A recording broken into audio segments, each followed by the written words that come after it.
أكبر أشهد أن لا إله إلا الله أشهد Ha, adashmadingiz. Bu o'sha Ginneslar kitobiga kirishga ulgurgan O'zbekistondagi Islom sivilizatsiyasi markazi. Bu maskan butun Markaziy Osiyodagi eng yirik madaniy loyihalardan biri.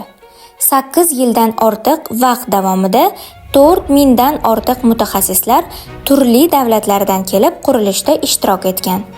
Qisqacha ma'lumot bersam, biletlarni oldindan sayt orqali olganingiz ma'qulroq, bo'lmasa navbat kutib qolishingiz mumkin.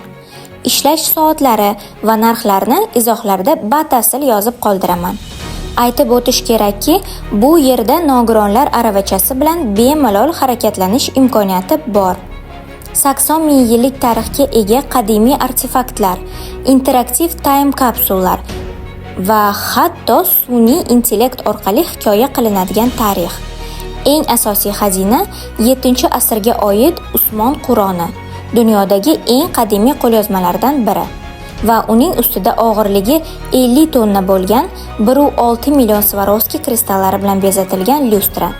Gidimiz aytishlaricha, har oy bu yerga yangi ekspozitsiyalar qo'shilib borar ekan. Demak, har safar kelsangiz ham yangilik ko'rasiz.